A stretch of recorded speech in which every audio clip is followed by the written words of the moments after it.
She grew up in a home marked by domestic violence, substance use, and severe mental illness, and yet her journey led her to become the first-generation college graduate, a clinician, a mentor, and a fierce advocate for neurodivergent folks, navigating the systems that often overlook them.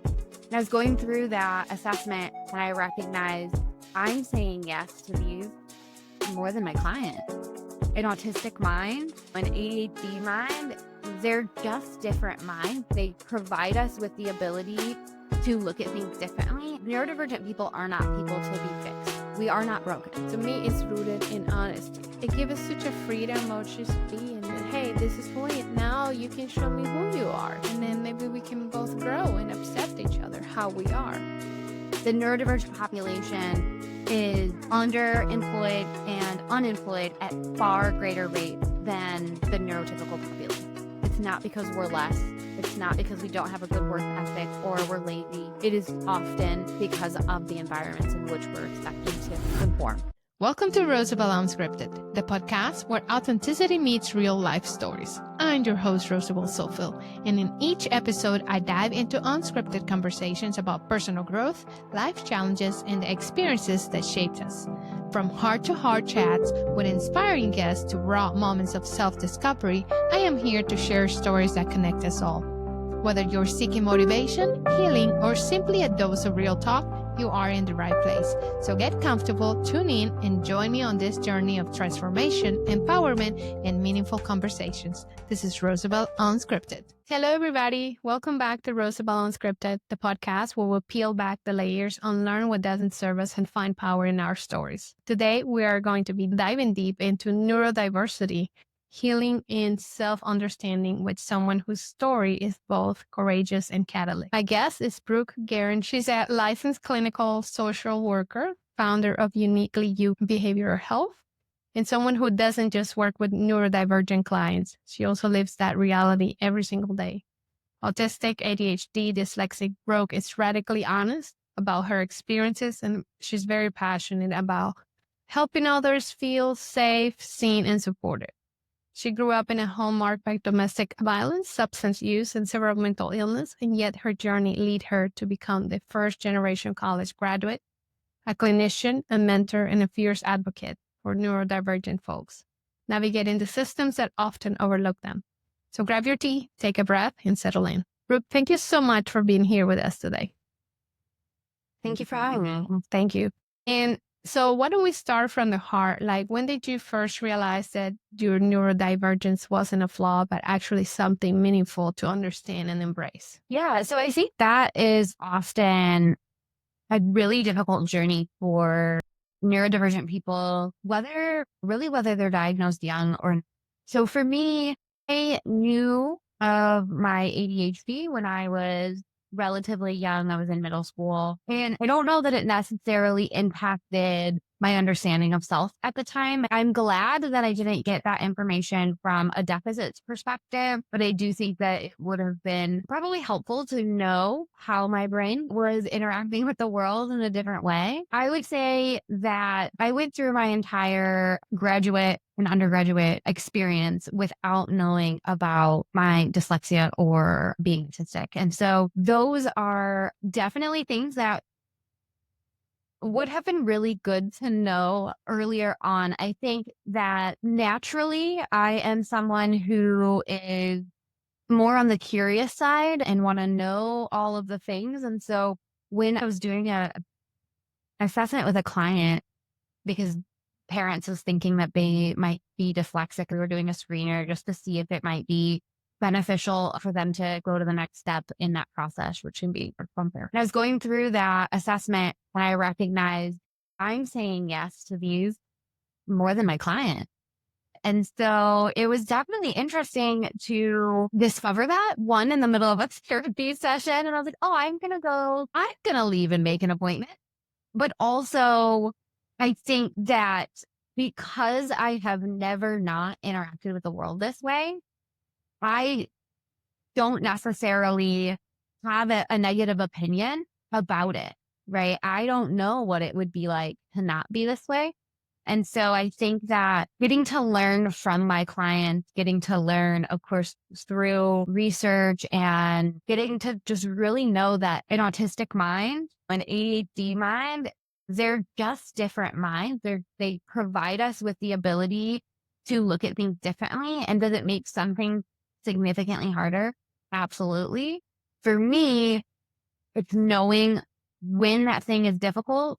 And if that thing is difficult because of my neurodivergence, how can I seek accommodations or support in maybe making it less difficult? Well, one of the things I love so much of the power in naming what perhaps you mentioned, it could have been internalized. You are reframing it as not necessarily a deficit.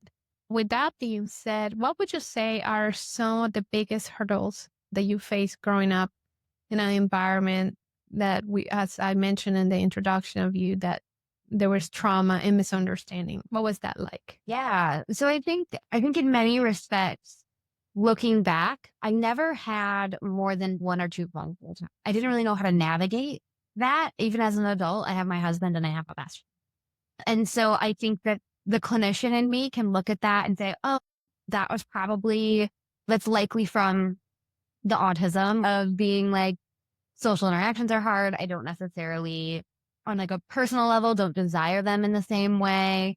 And then when it comes to, the environment that was home, I think that really, in therapy, we call it like being parentified, right? And so I was parentified really, really young.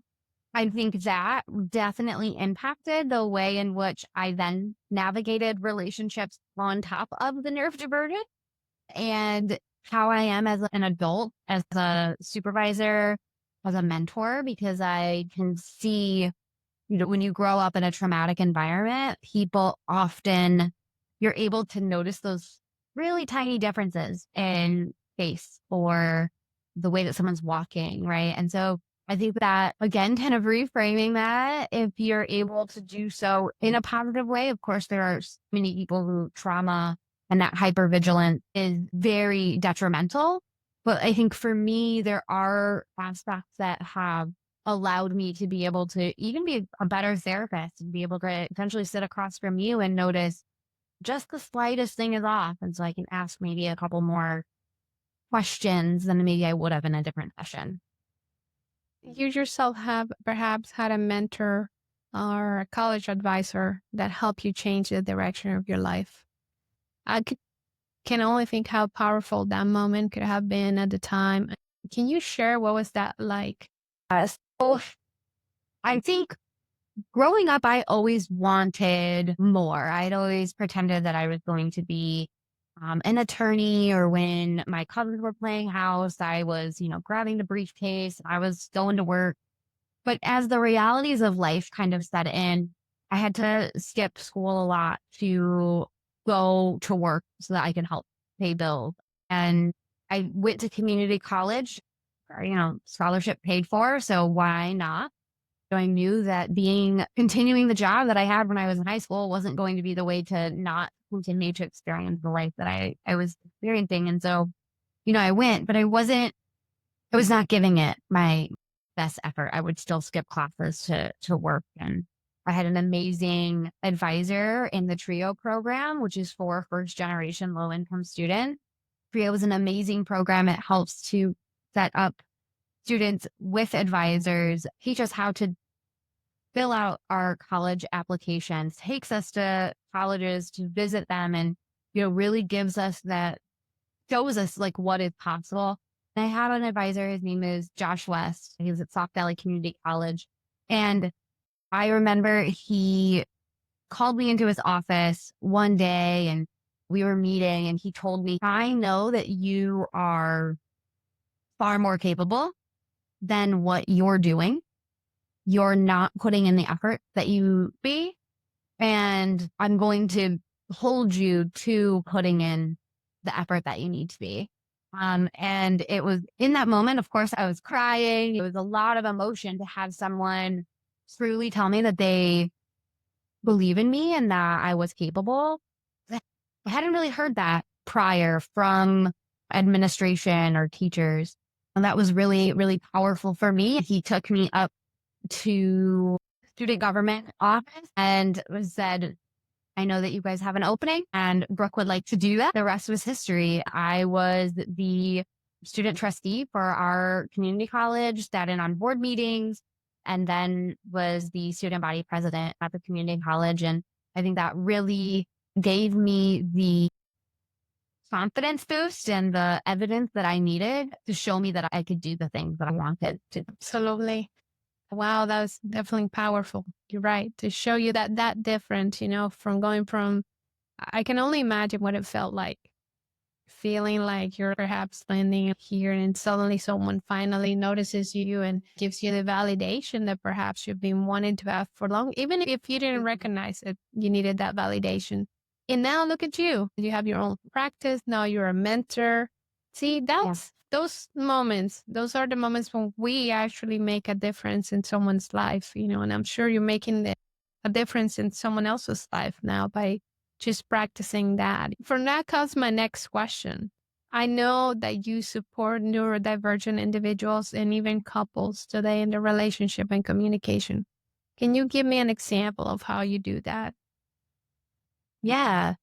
I think that a lot of times neurodivergent people, whether they're a part of a couple or they're, someone coming in on our team or they're just an individual, experiencing life. I think a lot of times, kind of what you spoke to at the beginning is that people see that as such a negative thing, a thing to be fixed, a thing to be changed. And when they're able to have a conversation with somebody who says like, I don't think that you need to change, right? Your environment needs to change, or the things that you're receiving as accommodation are what need to change, because we know here are all these really amazing things that are about you, right?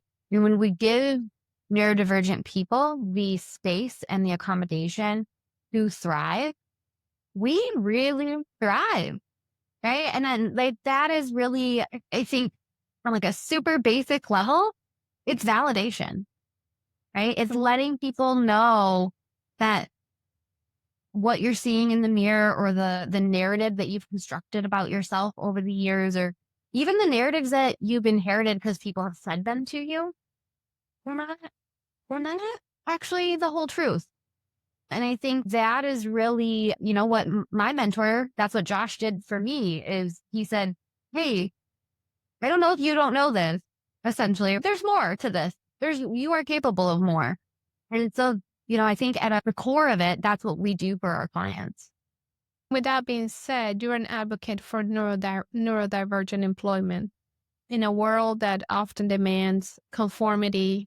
How do you think workplaces can better honor and integrate neurodivergent strengths? Yeah. Neurodivergent accommodation very often, or just accommodations for any type of disability, be it physical or intellectual, are often very easy. A lot of it is about our mindset, right? What are some of the patterns? What are some of the expectations that we are holding onto as a society, as a company, as a manager, that maybe if we really looked at them, the answer to the reason that we're doing them is just because we always have. Right. And so, I think that if you look at let's say your onboarding process, right? And the onboarding process has always been, they've read this binder. But someone like me, potentially a dyslexic or somebody who has a visual difference, or someone who just couldn't possibly sit in a room for 8 hours and read your binder. What if there's just a different modality that we provide that to them? Maybe it's just a video. Maybe it is someone along the way just reads that whole binder and it's like an audio book. And then that's the best way that they learn. Right. Really just like those kind of things. Like what are just some things that we're already doing that we can just do a little differently? And it's not maybe going to cost us a lot of money. Yeah. Even in education, that is such an important concept to understand how individuals learn. You're right. Somebody may not be into reading, but they might be just listeners and learn better by just listening. Some others are by just watching the people learn. And when we open those options and the possibilities, we're giving people a chance, not just putting them in a box of like as if everybody behaves in the same way, like that is just so important. And another thing is you help mentor other clinicians, right? So in that sense, how do you wish even more clinicians understood about what it's like to work with neurodivergent clients? Yeah, that's such a big question. So, I think that first and foremost, neurodivergent people are not people to be fixed. We are not broken, right? I think if nothing else, if that is the approach and mindset that people can go into those interactions with, we're already on a better foot than we were. I think that it's really important that clinicians listen to neurodivergent self-advocates, an autistic self-advocate, a schizophrenic self-advocate, people with the actual lived experience. When they speak to how a therapy modality impacts them, how it impacts their sense of self, how it impacts the way that they interact with the world, you need to listen. There is a lot of autistic self-advocates in particular who talk about applied behavior analysis and how that is something that is very traumatic. And the reason for that is a lot of times it is teaching people to ignore what's actually happening inside of them. With traditional therapy, we want to help people with introspection, right? We want you to know when you're feeling a feeling and then you need to respond to it and honor that. But a lot of times, neurodivergent therapy, air quotes for the listeners, is just performance based, right? That is a compliant based model. You don't need to be compliant. I don't need to have a good conversation to look at your eyes to have a good conversation, right? We can have a lovely and wonderful conversation without me ever looking at your face. If I'm forced to do that through that therapy model or any model for that matter, maybe I'm not going to be able to engage with you at such a deep level because I'm going to be focused. Oh, Brooke, look at her face. And you're talking, and I'm like, oh, look at her face. Now I've missed things because I'm talking to myself to remind me to do that, right? So I think that is really the biggest thing is we are not broken. We do not need fixing. And when a population that you're working with, regardless of neurotype, socioeconomic status, race, ethnic background, you need to listen.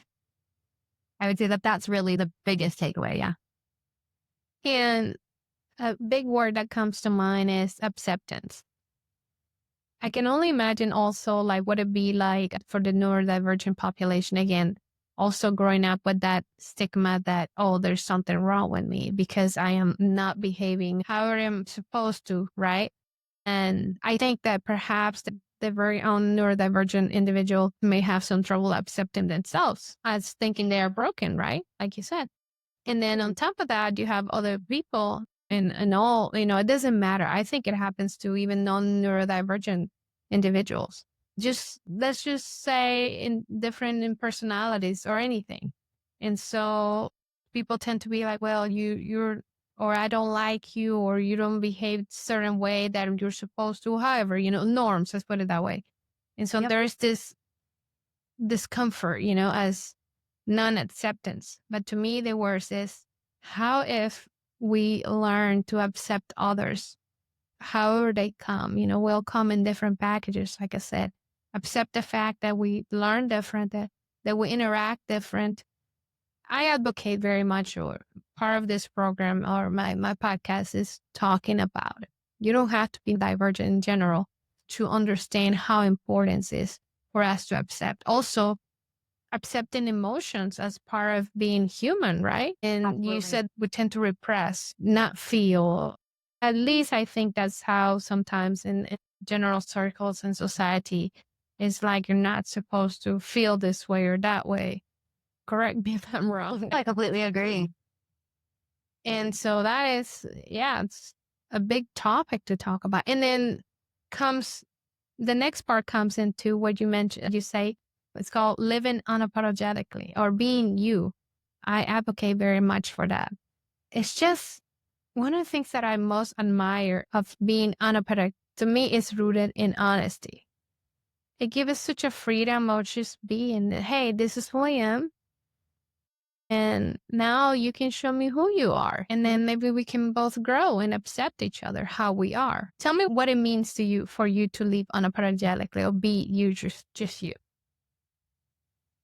Yeah. My private practice is called Uniquely You Behavioral Health. And that is because I want other people, and I think sometimes a reminder to myself, be uniquely you or be uniquely me, right? And I think for me, I am fully aware that I am not everybody's cup of tea. I am loud. I'm doing a pretty solid job in this podcast, but I talk with my hands a lot. I am very hyperactive and have a lot of opinions, and I'm almost always going to give you said opinions, whether you ask for it or not. I think there were times in especially in my undergraduate, where I really noticed that who I am was not appropriate or not accepted.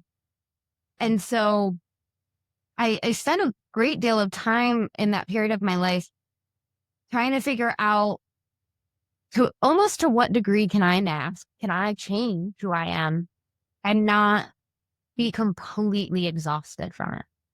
At the end of the day, I really don't have a lot of tolerance in my energy for changing who I am, for fully masking, right? Of course, I behave differently dependent on situations and when it is and isn't appropriate. But I think being unapologetically me is accepting that not everybody is going to like me. And that's hard. I think as people, as women, you're supposed to be liked. And I think the book came out this year, Let Them by Mel Robbins.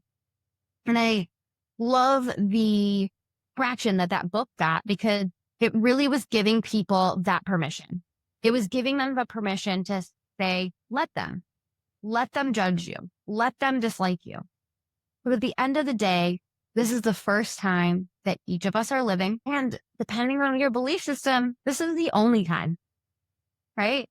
And so I want to take advantage, and I want to smile, and I want to be around the people who I want to be around. And I want to get excited about the topics that I'm interested in learning about. And I want to talk to you about them. And so that is how I think that I live unapologetically me, is I show up and, well, of course, maintaining being kind and respectful to other people's lived experiences. I'm just Brooke. And I know that we could leave that situation and we're going to be really great friends, or you may never want to talk to me again. And that's just how it's going to be. Absolutely.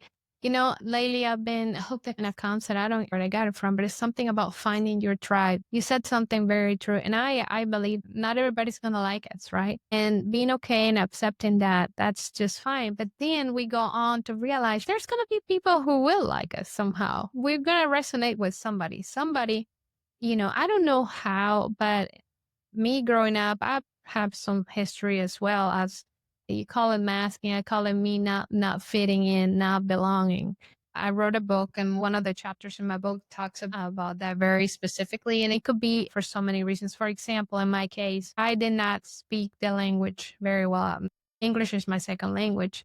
So coming here to America at first and trying to speak the language felt a little bit different, especially when I would say things that would sound a little bit different and people would laugh. But again, the whole idea of living unapologetically or being yourself is just being you and not being afraid to say the things that you feel just because You fear how the people are going to receive it. There's also something that my husband taught me, and I like it very much. He said, as long as it's not illegal, unethical, and immoral, you're good to go.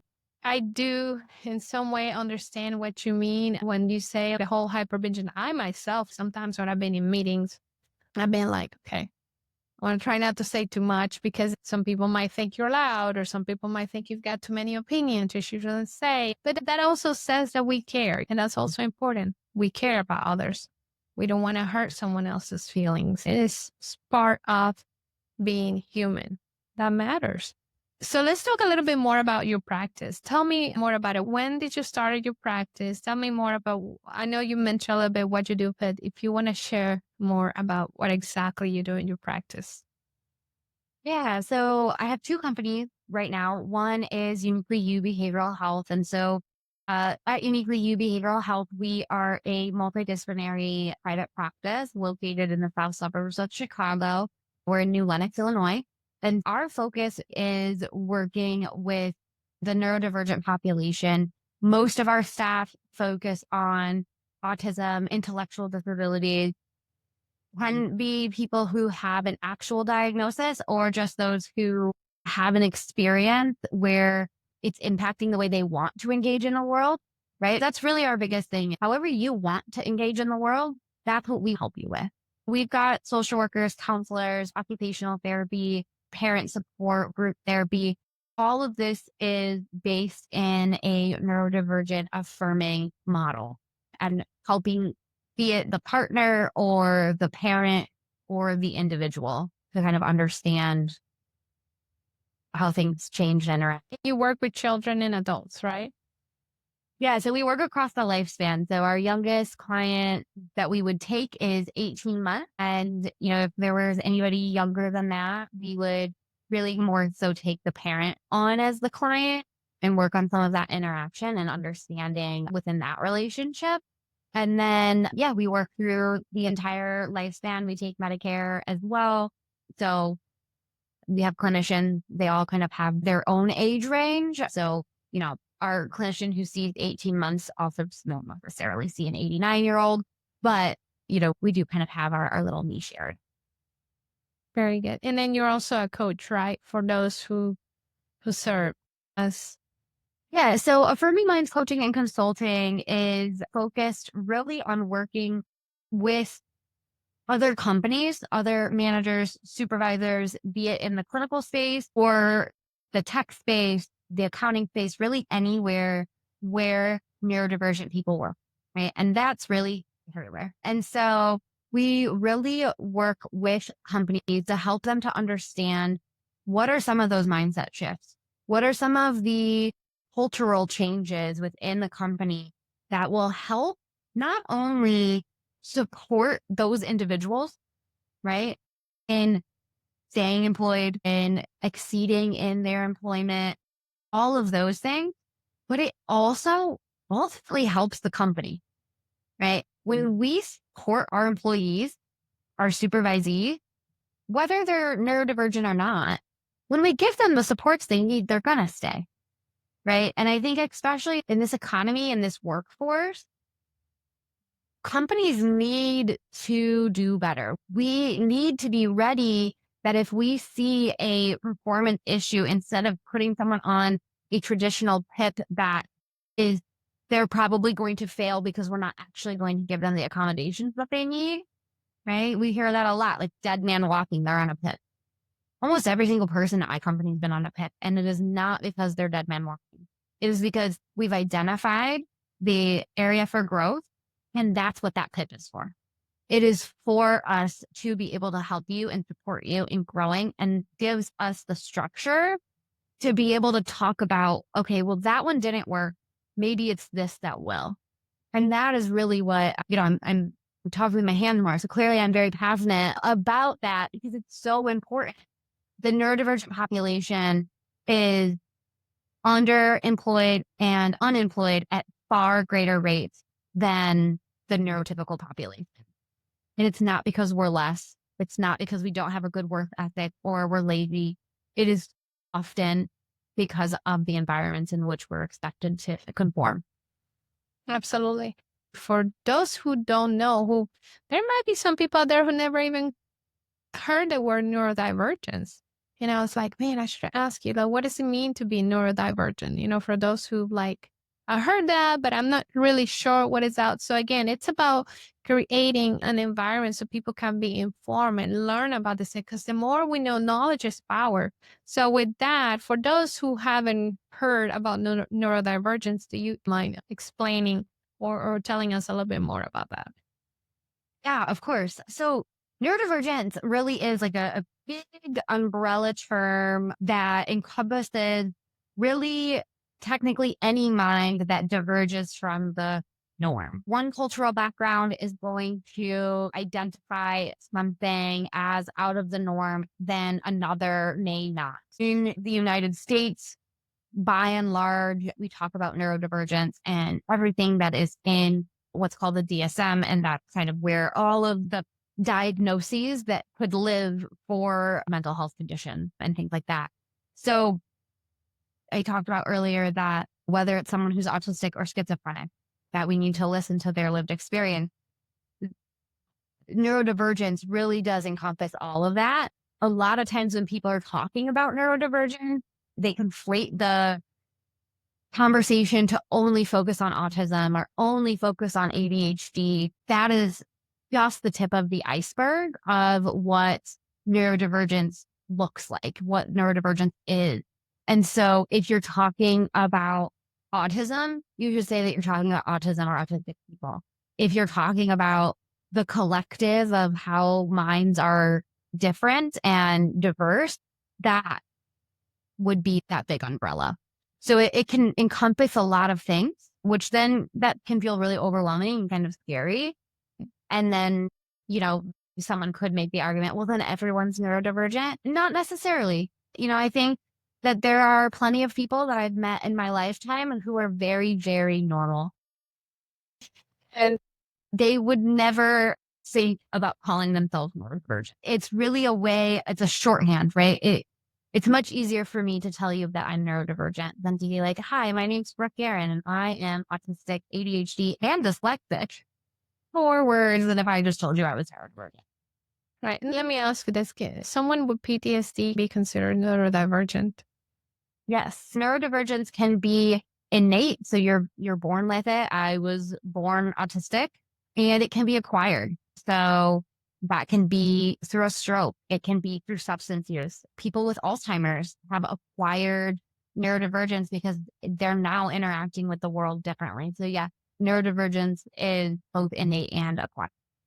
That is important to know. I don't know if you knew this, but I'm a nurse practitioner working in the field of neurology, and I tend to specialize in memory and dementia. And that's part of my job, to advocate, to help, especially when we're talking about acquired, like I get patients that perhaps come into my practice and say, well, it used to be normal and now this is my new normal. What do I have? And do I have this? And they start questioning, could this be ADHD? Could this be this? Could it be all these different things that are affecting, right? And so it's important to know. So thank you. Thank you for helping us get that definition, because again, there are some people out there who just maybe, life's been too busy and they haven't had a chance to stop to think about what neurodivergence actually means. And that's where education comes in. And I think it's important also to make awareness of how we can all, again, coexist. Let's put it that way. Learn how to accept as opposed to try to change. There's so much going on. There's also other things that also cause people act or behave in certain ways. Brooke, is there anything I have not asked you that you do want to share with the audience that perhaps you're like, I really need to get this out there. I want people to know about this? I think we hit on some really good key points. I think one thing that if there are people who are wanting more content, who are wanting to learn more, we do have a blog that we're launching on our website of Uniquely You Behavioral Health. We are able to see clients in the state of Illinois, and we have some clinicians who are licensed in Indiana as well. If you're somebody who is a supervisor, who's a manager, who owns a company, and you resonate with this conversation and you want to support your workforce, Affirming Minds Coaching and Consulting, we are actively taking our clients for the upcoming quarter and for 2026. Very good. You can find me personally, Brooke Guerin, on LinkedIn, on Facebook as well. It's a public profile. Uniquely Behavioral Health has a public Facebook as well. We're also on Instagram. I also have an Instagram for Affirming Minds Coaching and Consulting. That is awesome. I love that name, Uniquely You. That's beautiful. Well, thank you so much, Brooke, for your insights, for your presence, for your story. It just reminds us, it reminds me that healing isn't linear and communication can be for sure rewritten, and that we can all make a difference in someone's life, and we never know who's listening out there. For those of you out there listening, if you want to connect with Brooke, whether you're a neurodivergent adult or a couple trying to find better ways to understand each other, or a clinician, like you said, looking for mentorship, go to uniquelyoubehavioralhealth.com. And you can also check out coaching and consulting business at affirmingmindscoaching.com. Thank you so much again, and have a great day, everybody. Thank you. If this episode spoke to you, if it sparked a thought, a feeling, or a shift, I invite you to subscribe to my channel so you don't miss an episode. Visit www.rosabelzofel.com. Here on Rosabel Unscripted, we dive deep into real stories, mindful moments, and conversations that matter. Every week, we explore themes like resilience, healing, transformation, and the courage to rewrite your own story. So if you're ready to grow, reflect, and walk this journey with an open heart, hit that subscribe button, give the video a like, and drop a comment. I'd love to hear your thoughts. Let's keep the conversation going. There are new episodes every week.